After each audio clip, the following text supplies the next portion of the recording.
मैं हर दिन गौ माता को रोटी देने आता हूं, तो जैसे आज ये गाय बैठी हुई है ना पीछे, ये गौ माता ऐसे ही बैठी हुई थी। मैंने देखा इसका गर्भाशय निकल रहा है, और ये यूट्राइन प्रोलैप्स की प्रॉब्लम गौ माता में भी होती है, भैंसों में भी होती है, और इंसानों में भी, माताओं को भी, और किसी किसी को एनएस का प्रोलैप्स होता है। अब आप देख रहे हैं गाय पूर्ण स्वस्थ बैठी है, नहीं तो इसी गाय का गर्भाशय निकलता था। मैंने बताया तो ये आज भी बैठी हुई है। अब जो है मैंने फिर बच्चों को बोला, मैंने कहा इसको चांगेरी घास खिलाओ, सप्ताह 10 दिन इसको घास खिलाई। अभी गाय पूर्ण स्वस्थ बैठी। आजकल गौ माता भी 1-2 लाख रुपए से लेकर के और 5-5 लाख रुपए की आती है, और फिर गाय खराब हो जाती है, पूरी जिंदगी उसकी दुख से भर जाती है। बात ये है। तो ये मैं इसलिए कहना चाह रहा हूं इस बात को कि जो है ये आज उस चांगेरी घास के बारे में भी मैं आपको बताऊंगा, जिससे कि हम ये हमारे घोड़े भी इधर ही देख रहे हैं लगातार, उनकी दृष्टि इधर ही बनी हुई है। हाँ, ये थोड़ा बीमार हो गया था, तो इसको कुटजारिष्ट कुटज घनवटी दे दी थी हमने, क्योंकि इसको दस्त लग गए थे। अब किसी गाय भैंस को दस्त लग जाए, क्योंकि मैंने तो बचपन से ही गौ माता की सेवा की हुई है, इसलिए बता रहा हूं आपको। और उन घोड़ों की दृष्टि इधर ही बनी हुई है, तो उनको दे दो बेटा, हाँ खिला दो। ये उनको भी पता है कि बाबा जी सुबह सुबह आते हैं और हमको रोटी खिलाते हैं। ये चांगेरी घास है, चांगेरी घास है। ये आम के बगीचों में, खेत की डोलियों के पास चारों तरफ होती है चांगेरी घास। ब्राह्मी के छोटे छोटे पत्ते होते हैं, वो अलग ढंग की होती है, कुछ ही ऐसी मिलती जुलती सी है। तो ये बिल्कुल छोटे पत्ते हैं, थोड़े बड़े पत्ते हैं, और ये खाने में भी ना ऐसे, मतलब इसको खाते हैं ना तो ये खट्टी मीठी लगती है इसकी चटनी। और मैंने तो स्टार फ्रूट के साथ चटनी बना के खाई, बड़ी स्वादिष्ट लगती है, बड़ा अच्छा टेस्ट है, जायकेदार है। तो ये पशुओं के लिए तो करीब आप समझ लो 100-200 ग्राम, इंसान के लिए तो 25-50, जिनको एनस या यूट्रस बाहर निकलता हो उसके लिए परम औषधि है चांगेरी। लोगों को इन छोटी छोटी बातों का नहीं पता, इसलिए बड़ी बड़ी समस्याओं से घिर जाते हैं। तो मैंने आज इसलिए बताया कि कई बार लाखों रुपए का पशु बेकार हो जाता है, उसकी जिंदगी नर्क बन जाती है। अब सर्दी का मौसम है, लोगों को बहुत ठंड लग रही है, तो ठंड से बचने के लिए शिलाजीत का इस्तेमाल करें। ये शिलाजीत बहुत ही गजब है। ऐसे इसको तो इतना सा भी ले लेना तो पूरी गर्मी आ जाती है। मैं तो जो है ऐसे ही कड़वा होता है थोड़ा सा, ऊपर से केसर, तेज गरम पानी में 5-7 पंखुड़ी केसर की डाल दें, और उसमें सिला तुलसी। ये बहुत ही जबरदस्त है, ये तो हर के पास में खीसे में, उसकी जेब में, पर्स में होना चाहिए सिला तुलसी। और जिनको बहुत ठंडा लगती है, कोलेस्ट्रॉल आदि में बड़ा, इम्यूनिटी लो है, ये गाय के घी में या मक्खन में इसको चीरा मार के लहसुन को, और उसको थोड़ा सेक के रखो, हल्का सा ब्राउन हो जाएगा। 3 से 5 कली ले लो, अर्थराइटिस के लिए, इम्यूनिटी के लिए, जोड़ों के दर्द के लिए, इससे बेहतर कुछ भी नहीं हो सकता। जिनकी भी लो इम्यूनिटी है, जिनको सर्दी बहुत लगती है, पूरे ऐसे ठिठुरते ही रहते हैं। हम तो सुबह 3 बजे उठ करके पहले दौड़ लगाते हैं, फिर 2-2.5 घंटे तक ऐसे आपके सामने नंगे बैठे रहते हैं, कोई दिक्कत नहीं है, और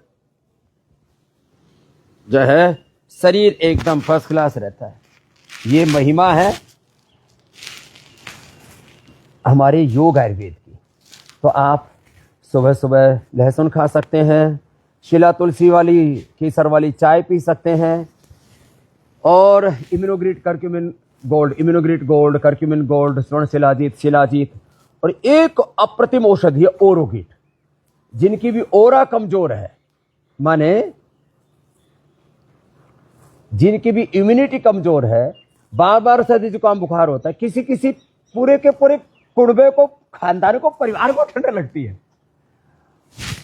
मतलब माता पिता बच्चे बहू बेटियां सब ऐसे ठिठुरते रहते हैं, शेड़े शेड़े से रहते हैं, बर्फ की सिल्ली जैसे हो जाते हैं। ये बहुत ही जबरदस्त है ओरोग्रिट। ओरोग्रिट जो खाएंगे, काकड़ा सिंगी, एक पेड़ होता है, उस पेड़ के ऊपर ये कोई कीट पतंग आक्रमण करते हैं, तो उनसे अपने प्रोटेक्शन के लिए वो अंदर से एक बूंद जैसा पदार्थ निकालता है, लिक्विड, वो बाद में सूख करके ऐसे जो है ये लंग के एल्वोलाइड जैसा हो जाता है। तो रेस्पिरेटरी सिस्टम के लिए, सर्दी से बचाव के लिए, जिनको बहुत ठंड लगती है उनके लिए, टीबी कैंसर के लिए ये बहुत ही जबरदस्त औषधि है ओरोग्रिट। तो इस ओरोग्रिट, कुछ औषधियां तो ऐसी हैं घर घर में होनी चाहिए, जैसे ओरोग्रिट है, ये इम्यूनिटी को बढ़ाने के लिए, ओरा को अच्छा रखने के लिए, ओरा माने अपने शरीर का सुरक्षा कवच, और सर्दी आदि से अपने आप को बचाने के लिए फीवोग्रिट, टाइफोग्रिट, ज्वरनाशक, महासुदर्शन घनवटी, जैसे मैंने कहा शिला तुलसी, गिलोय घनवटी, ये तो हर घर में होनी चाहिए। कोटज आरिस्ट, कोटज घनवटी, ये तो लड़ाई भी अच्छी करती है दोनों। अपनी कुश्ती करके दिखा रही है। ओहो, तो मैं आपसे बता रहा था कि कुछ चीजें तो हमारे घर में होनी चाहिए। पशुओं को भी अचानक दस्त लग जाए, कुटजारिस्ट, कुटज घनवटी हम पशुओं को दे देते, एकदम से दस्त ठीक। वैसे आपकी जानकारी के लिए, पशुओं के लिए हमने बत्तीसा से लेकर के, उनकी कैल्शियम के लिए समृद्धि से लेकर के, और अलग अलग प्रकार की पशुओं की औषधियां में हमने बनाई हुई है। और पशु आहार बिना यूरिया के, बिना किसी सिंथेटिक चीज के, पशु खराब हो जाते हैं। यूरिया से एक बार तो दूध बढ़ जाता है, बाद में फिर अच्छा आदत भी पड़ जाती है उसकी, क्योंकि वो एक अलग ही प्रकार का 1-2% गवर्नमेंट ने भी अलाउ कर रखा है कि उससे थोड़ा डाइजेशन अच्छा रहता है, लेकिन ये सब चीजें बेकार है। बिना यूरिया का हमने पशुओं का दुग्धामृत आहार, उसमें भी अलग अलग प्रकार की किस्में हैं, कम दूध देने वाले, ज्यादा दूध देने वाले, न दूध देने वाले पशु, सबके लिए। तो हमने बहुत प्रयत्न किया है और हमारा लक्ष्य एक ही है, हम किसी का भला क्या कर सकते हैं, और इसी को हमारे यहाँ पर धर्म कहा है, पर हित सरिस धर्म नहीं भाई, पर पीड़ासम नहीं अधम आई। तो आपको भी कोई भी प्रॉब्लम है, Patanjali store near me, Patanjali near me, आप गूगल पर सर्च करना, आपको आपके नजदीकी पतंजलि चिकित्सालय का एड्रेस मिल जाएगा। वहां जाकर के आप पतंजलि की सारी औषधियां ले सकते हैं। लीवर के लिए लीवरग्रिट, किडनी के लिए रीनोग्रिट, शुगर के लिए मधुराशय मधुग्रिट, बीपी के लिए मुक्तावटी बीपी ग्रिट, मस्तिष्क मेधावटी मेमोरी ग्रिट, ओमेगा, हार्ट के लिए कार्डियोग्रिट, सेरामिक, कैंसर के लिए सिस्टोग्रिट, वृद्धि बाधिका, ओरोग्रिट आदि, और स्किन के लिए डर्माग्रिट, सोरोग्रिट, मिलिनोग्रिट, इनफर्टिलिटी के लिए संतति सुधा, और पुरुषों के लिए यौवनामृत, यौवन ग्रिट आदि, और आंखों के लिए एरिग्रिट, कान के लिए एयरग्रिट, मोटापे के लिए मेदोहरवटी, वेट गो, सब प्रकार की औषधियां हमने आपके लिए तैयार की हुई है। आप पतंजलि चिकित्सालयों से जाकर के ले लेना, आप ऑर्डर में ऐप से मंगवा लेना।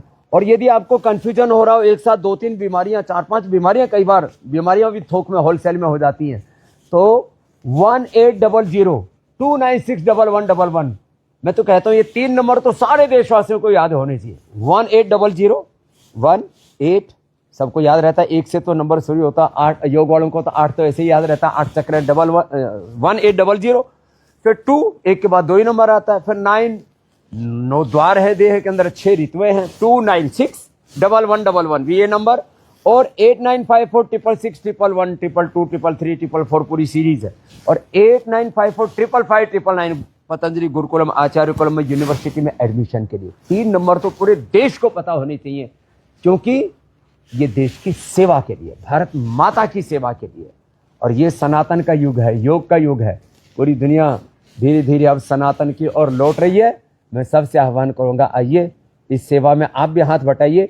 जो आपको हम अच्छे अच्छे नुस्खे बताते हैं, कम से कम 10 लोगों तक उसको फैलाइए, जिससे कि लोग रोग मुक्त रहें, योग युक्त रहें, और बीमारियों के नाम पर जो बर्बादी हो रही है, लोगों का खर्चा 2 ही जगह तो हो रहा है, दवाई में, पढ़ाई में।